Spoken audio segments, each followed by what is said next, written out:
It is winter, in the year 1549, and you are 6 years old, and you do not belong to yourself. You are a small boy from a small clan, on a small and unlucky piece of land, and the grown men who decide such things have decided that your body is a coin. So you have been taken from your home, packed off down cold roads under guard, to be handed over to a great neighboring lord as a hostage, a living promise that your father's people will keep their word. You are meant to guarantee a grown man's loyalty with your life. And on the way, something goes wrong even by the low standards of your world. You are seized in transit, stolen, and delivered instead to a rival house entirely, who simply keep you as their own bargaining chip. Now think for a moment about what that is for a child.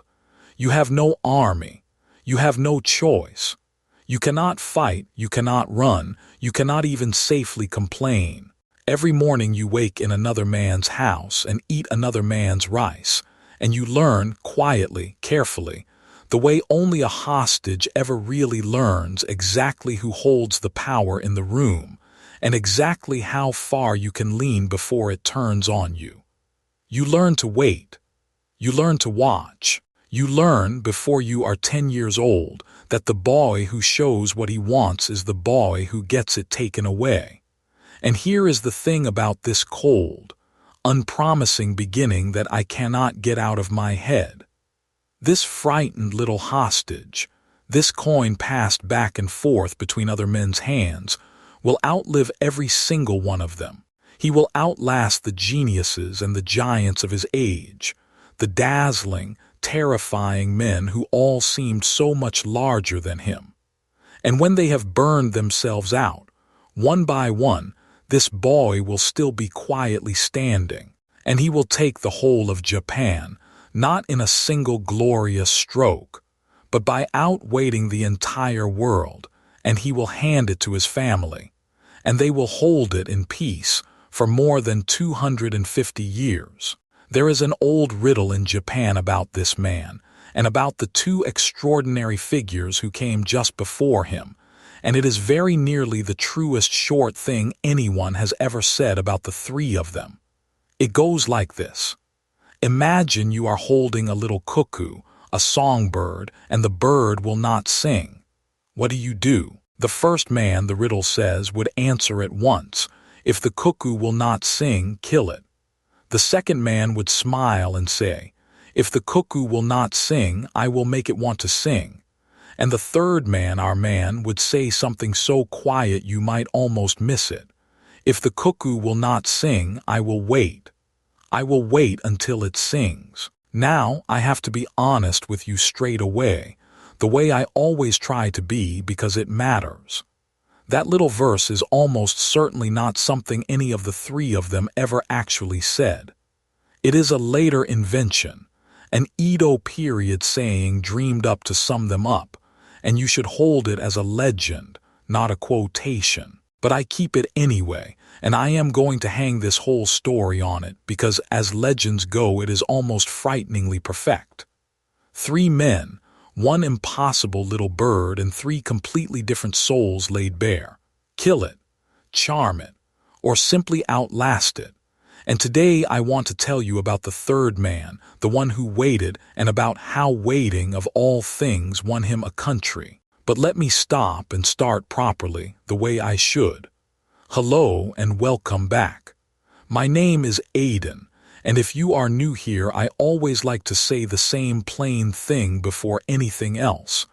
I am not Japanese, and I am not a historian. I am a Westerner who went out to Kyoto in my 20s for what was supposed to be a single season, and fell so helplessly for the place that I stayed for years. In a cramped little apartment, with a landlady who fed me far better than I deserved and corrected my manners far more gently than I deserved either. I spent those years mangling the language, getting lost down temple lanes, and slowly beginning to understand how much of this country I would never understand. So everything I bring you, I bring as an enthusiast with his nose pressed to the glass, telling you what he can just make out on the other side of it. And the man I want to press my nose to the glass for today is named Tokugawa Ieyasu, though he was not born with that name. He came into the world in 1543 as a boy called Matsudera Takechiyo, the small son of that small clan, and there was nothing at all in those first years to mark him out as the man who would end 100 years of war. He is the third of what the Japanese remember as the three great unifiers, the three men who, one after another, dragged a shattered, warring Japan back into a single whole. And on this channel we have already sat with the other two, the two who came before him, and I am not going to retell their stories here, because this one belongs to Ieyasu, and Ieyasu has waited long enough for his turn. But I do have to put him beside them for a moment, because you cannot understand what Ieyasu was without the two shadows he stood in. Because here is the thing, and this is the whole reason I wanted to make this. Of the three great unifiers, Ieyasu is, by almost any dramatic measure, the least. He was not the most brilliant of them. The first was the ruthless, dazzling visionary, the mind that reinvented war itself. He was not the most astonishing. The second was the impossible upstart, a nobody who charmed and clawed his way from nothing to the very top, one of the great self-made stories in all of history. Beside those two comets, Ieyasu can look almost dull, solid, patient, cautious. He lost battles the other two would never have got into. He bowed his head and served men he could have hated. He waited and waited and waited in a corner of the country while flashier men seized the center and the glory. And then he won all of it, every last piece. The visionary was cut down before he could finish. The upstart built a dazzling house that collapsed almost the moment he died. And the patient, cautious, unglamorous man in the corner outlived them both, gathered up everything they had smashed and built, and founded a dynasty that outlasted them by 2.5 centuries. This is the great, quiet scandal at the heart of the age. It was not the boldest who won Japan. It was not the most brilliant. It was the tortoise. It was the one who waited. And I think that is one of the most important, most unfashionable lessons any life has ever taught, and I want to walk you all the way through it. Let me give you my honest anchor first, the way I always do, so you know where I am standing and where I am only guessing.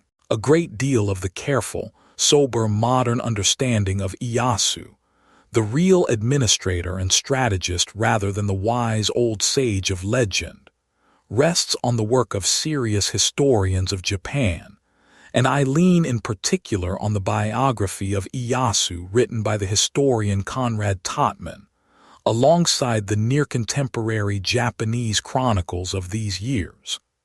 That is the ground I am standing on, and where the beloved dramatic version and the documented version part ways, as they did with that Cuckoo verse, and as they will again, I am going to stop and tell you so out loud every time.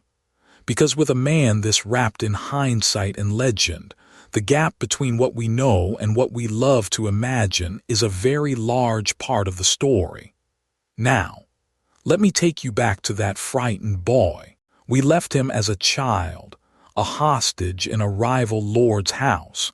And I want you to really sit with those years, because everything the man became was forged in them. For much of his childhood and his early youth, Ieyasu was not free. He was a guarantee, a peace held by greater powers, passed over time between the orbit of one great neighboring house and another, a small boy whose entire value was as a promise that someone else would behave. Imagine growing up like that. Imagine that your earliest and deepest lesson about the world is that power belongs to other people, and that your survival depends, every single day, on reading those people correctly, on knowing whose star is rising and whose is falling, on never, ever revealing your hand too soon. Other boys of his rank grew up being told they were destined to command. Ieyasu grew up learning to endure. He learned patience not as a virtue in a copybook, but as the raw mechanics of staying alive. And when he was finally, in his teens, released from that long captivity and allowed to take up the leadership of his own small, battered clan, he came out of it with something almost none of his rivals had. He had already spent a childhood doing the one thing that would eventually beat every one of them. He had learned to wait. The Japan he stepped out into was the one we have walked through before on this channel. The Sengoku period, the age of the country at war, a land broken for 100 years into dozens of warring domains, each little lord grabbing for land with spear and castle and betrayal. A small clan in that world had two choices: pick the right giant to stand beside or be crushed between the wrong ones. And here we meet the first of Ieyasu's great gifts, which was not brilliance and was not boldness. It was judgment. The terrible, patient judgment of the hostage grown up. He allied himself with the first of the three unifiers, the ruthless visionary rising like a storm out of the neighboring province. And he held to that alliance, steadily, reliably, for years and years, while other men around them switched sides and stabbed backs and were destroyed for it. Ieyasu was, above all, a man you could count on, and in that age of endless treachery that was rarer and more valuable than genius. He fought hard as a loyal ally. He built his strength quietly in his own domain, and he watched with those hostage-trained eyes as the great visionary he served climbed toward the mastery of all Japan, and then, suddenly, shockingly, was cut down from within before he could finish the work. I am not going to tell that story again here. You know it, or you can find it on this channel. What matters for us is what Ieyasu did in the chaos that followed, which was, of course, exactly what he always did. He did not lunge. He waited and he watched and he calculated. Because out of that chaos rose the second unifier, the dazzling upstart, the nobody who had clawed his way to the top and now moved with astonishing speed to seize the fallen visionary's power for himself. And here Ieyasu faced the hardest test of his patience yet, and the one that tells you the most about him. For a while, the two of them circled each other warily. They even came to open conflict, and I want to be honest about this, because it matters to the whole point. Ieyasu did not simply crush the upstart. The record of their fighting is mixed and messy. Ieyasu more than held his own, but neither man could swallow the other, and both were clever enough to see it. And so the patient man did the thing that a bolder, prouder man could never have done. He submitted. He bent his knee to the upstart, acknowledged him as his lord and master, and became, formally, his loyal vassal. Think about what that cost and what it saved. Here was a man with every reason to see himself as at least the equal of the swaggering nobody now sitting above him, and he swallowed all of it. He calculated, coldly and correctly, that submission now would keep him alive and keep him strong, and that his time, if he was patient enough, would come. That is not weakness. Make no mistake. Bowing your head when your pride is screaming at you to fight because your judgment tells you the fight is not yet yours to win is one of the hardest things a proud man can ever do. Ieyasu did it, and he did it without apparent resentment, and he served the upstart faithfully for years. The cuckoo would not sing, and Ieyasu, true to himself, simply waited. And now comes the move I find most quietly astonishing of all, because it looks at first like a defeat, and it was in fact the foundation of everything. The upstart lord, powerful and no fool himself, understood perfectly well that Ieyasu was dangerous, the most dangerous of all the great lords who now served him. And so, Under the guise of a reward, he moved him. He took Ieyasu out of the rich, settled home provinces his family had held for generations, and handed him instead a large but wilder, less developed territory far to the east. The Kanto Plain, the broad lands around a small, muddy, unimportant castle town called Edo. It was, in part, a way of getting the dangerous man out of the center, away from the capital and the levers of power, and off into the provinces where, it was hoped, he could do less harm. A prouder man would have seethed at the exile. Ieyasu went east and got to work, because he saw what the upstart, for all his dazzle, had not quite reckoned with. The Kanto was not the center, but it was vast, and it was fertile, and it was defensible, and it was his, entirely his, far from meddling eyes to shape as he pleased.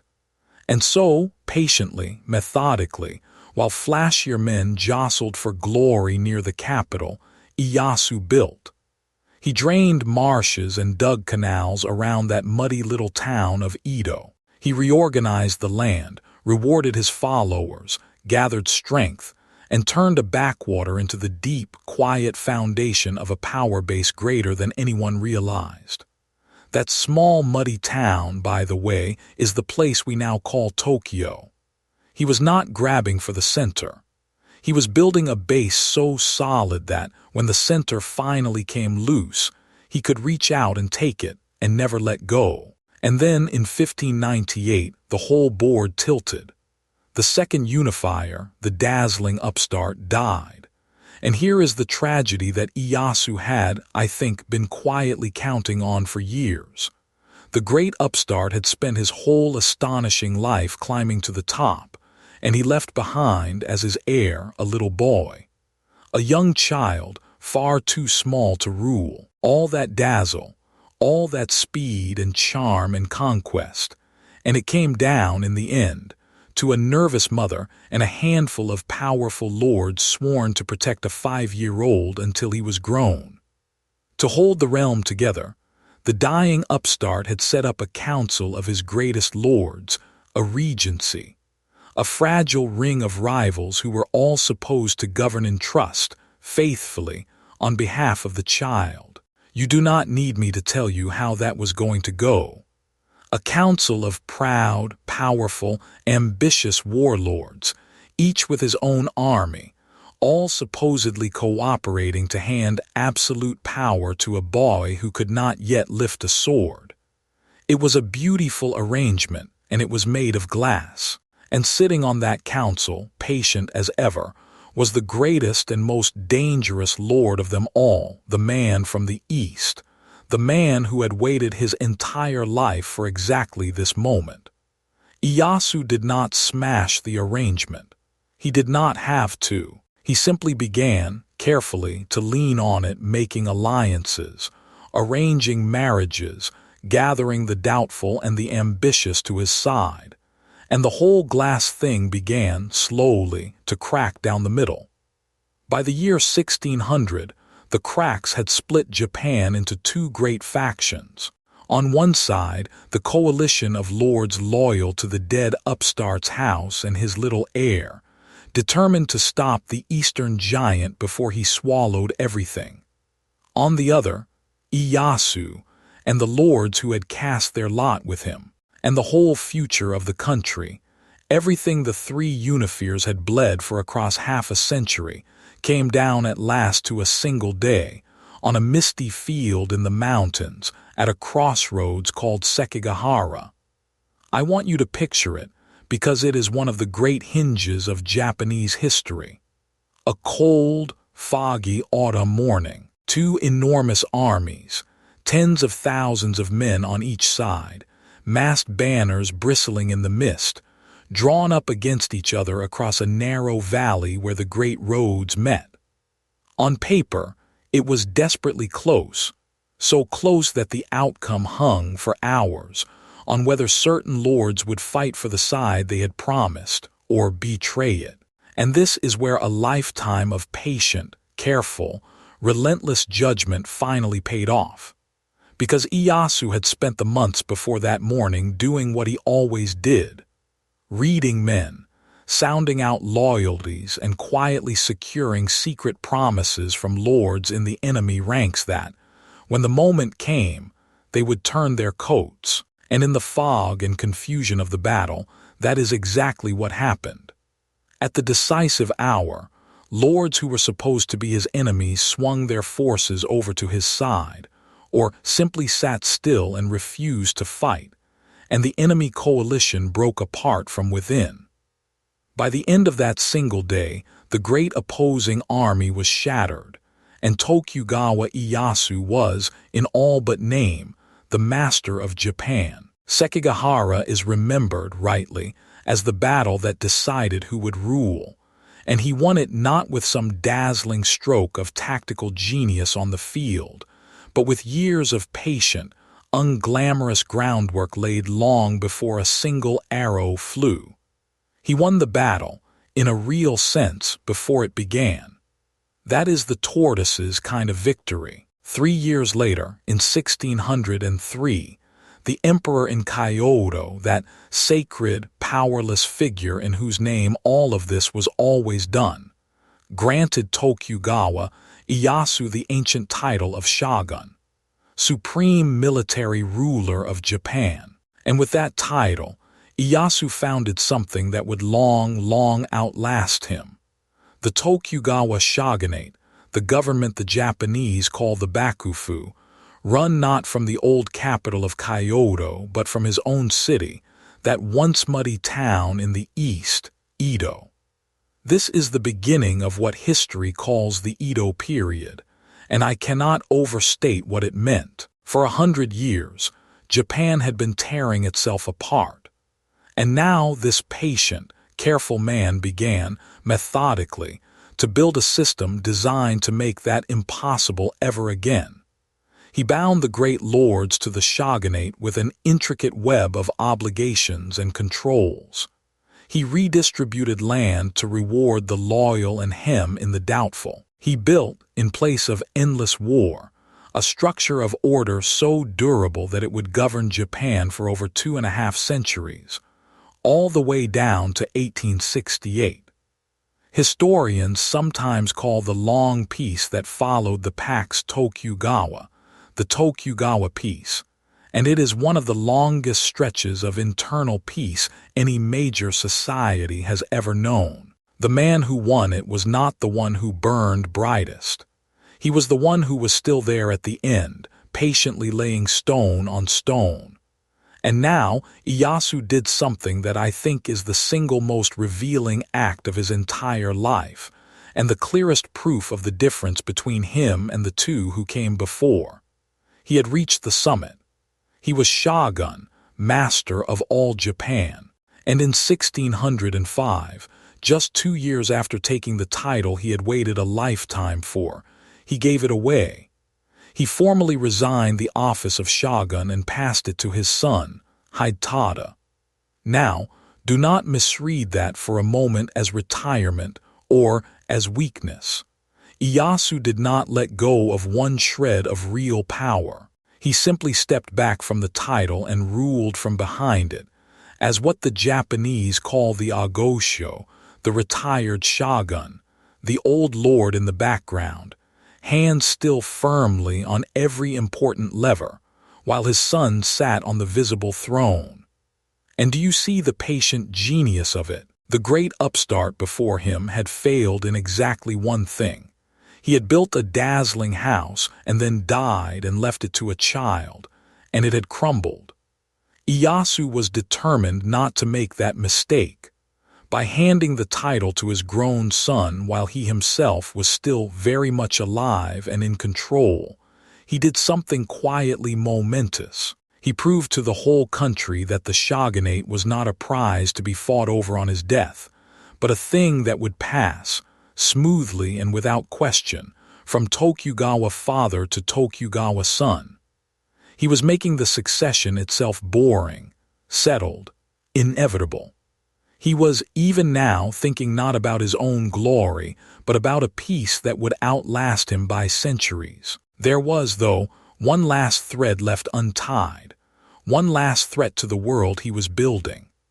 The dead upstart's son, the little boy from the Regency, had grown into a young man, and he was still there, living in a magnificent, mighty fortress at Osaka, a living rallying point for every lord and masterless warrior who still resented the Tokugawa and dreamed of the old house restored. As long as he sat in that castle, the piece Ieyasu had built had a crack running through it. And so, an old man now past 70, Ieyasu moved to close that crack forever, in the campaign remembered as the Siege of Osaka, across the winter and spring of 1614 and 1615. I will spare you the grim mechanics of it as I always try to. It was a siege, with all a siege's hardship, and the great fortress that had seemed unconquerable was, in the end, broken and its defenders overcome. What matters for our story is the result. The last serious challenge to Tokugawa rule was gone. The house that might have undone everything was finished. The dynasty was secure, and Ieyasu, the hostage boy who had learned to wait, had lived just long enough to see the very last danger to his life's work removed. He died the very next year, in 1616, an old man in his 70s, in his bed, with his work complete. And I want you to feel the weight of that quiet sentence, because of how rare it is in this brutal age. The first unifier died betrayed and burning in a temple, his body never even found. The second died leaving a child in a house of glass that shattered behind him. And Ieyasu, the least brilliant, the least bold, the least dazzling of the three, died old in peace in his bed, having won everything and secured it for his family. He outweighted them all, right down to the very end, and the peace he left behind held. For over 250 years, through 15 generations of his descendants, Japan did not tear itself apart. The longest peace in its history was built, in the end, not by the men who dazzled, but by the man who waited.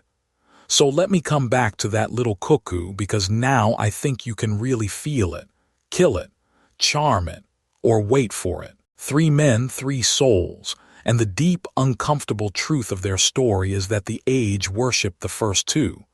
It is the visionary and the upstart who get the video games and the films and the glowing-eyed legends. They are exciting. They are the comets. And Ieyasu, the man who actually won, the man who actually kept it, he is so often remembered as the boring one, the cautious one, the old tortoise plodding along behind the hares.